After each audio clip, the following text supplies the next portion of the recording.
Bismillahirrahmanirrahim. Assalamualaikum warahmatullahi wabarakatuh. Perkenalkan, nama saya Muhammad Takbir, jurusan Ekonomi Syariah. Baiklah, di sini saya akan membuat sebuah video mengenai ran atau gadai untuk memenuhi salah satu tugas mata kuliah saya, yakni Fikih Muamalah yang dibimbing oleh Pak Hartas Hasbi SEMAK. Baiklah, pertama saya akan menjelaskan mengenai definisi dari ran. Ran merupakan salah satu harta milik si peminjam yang ditahan atas pinjaman yang diterimanya. Atau secara sederhana, ran merupakan semacam jaminan hutang atau gadai.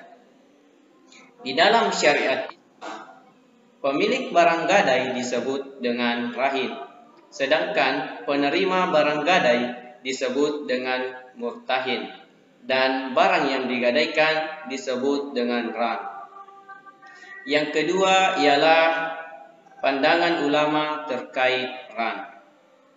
Menurut ulama fikih, ran atau gadai diperbolehkan di dalam Islam dengan dasar hukum Al-Quran dan hadis. Dasar hukum yang pertama ialah Al-Quran. Salah satunya terdapat di dalam Quran surah Al-Baqarah, surah kedua ayat 283 yang berbunyi, A'udzu billahi minasyaitonir rajim. Wa in kuntum ala safarin wa la tajidu katiban farihanun maqbuda fa in amina ba'dukum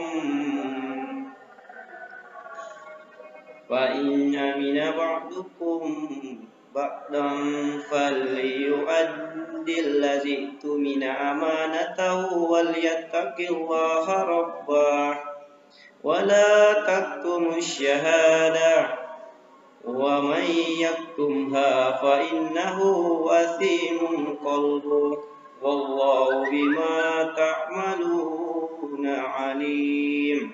Shadaqallahul azim. Yang artinya ialah, dan jika kamu dalam perjalanan sedang kamu tidak mendapatkan seorang penulis, maka hendaklah ada barang jaminan yang dipegang. Tetapi jika sebagian kamu mempercayai sebagian yang lain, maka hendaklah yang dipercayai itu menunaikan amanatnya atau hutangnya, dan hendaklah dia bertakwa kepada Allah Subhanahu wa Ta'ala, Tuhannya. Dan janganlah kamu menyembunyikan kesaksian, karena barang siapa yang menyembunyikannya, sungguh hatinya kotor atau berdosa, dan Allah Subhanahu wa Ta'ala Maha mengetahui apa yang kamu kerjakan. Quran surah Al-Baqarah surah kedua ayat 283. Dasar hukum yang kedua ialah hadis Rasulullah Shallallahu Alaihi Wasallam yang diriwayatkan oleh Imam Bukhari yang berbunyi, An Aisyah radhiyallahu anha anna Nabi sallallahu alaihi wasallam ashtara ta'aman min Yahudi ila ajalin farahanahu dir'ah, yang artinya dari Aisyah radhiyallahu anha, Nabi sallallahu alaihi wasallam membeli makanan secara tidak tunai dari seorang Yahudi dengan menggadaikan baju besinya. Hadis riwayat Bukhari. Yang ketiga ialah syarat dan rukun ran. Syarat yang pertama ialah rahin dan murtahin.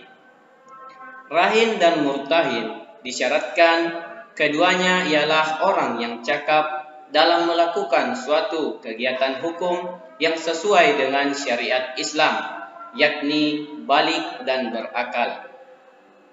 Syarat yang kedua ialah sikhat. Menurut ulama Hanafiyah, sikhat dalam ran tidak boleh memakai syarat atau terkait dengan sesuatu. Dan syarat yang ketiga ialah marhun bi atau utang. Utang disyaratkan ialah utang yang tidak bergerak. Dengan kata lain, utang yang tidak bertambah-tambah atau memiliki bunga. Selanjutnya ialah rukun ran. Rukun yang pertama ialah akid, yaitu adanya rahin dan murtahin. Rukun yang kedua ialah adanya barang jaminan atau barang yang digadaikan. Barang yang digadaikan disyaratkan memiliki nilai ekonomis serta dalam keadaan tidak rusak. Dan rukun yang ketiga ialah akad dan ijab qabul. Akad dan ijab qabul merupakan suatu pernyataan perjanjian antara rahin dan murtahin, di mana terjadi kesepakatan suka sama suka pada keduanya. Dan yang terakhir ialah hikmah mempelajari ran. Dengan mempelajari ran, kita dapat mengetahui bahwa ran atau gadai diperbolehkan di dalam Islam dengan dasar hukum Al-Quran dan hadis. Serta kita dapat melaksanakannya pada masyarakat.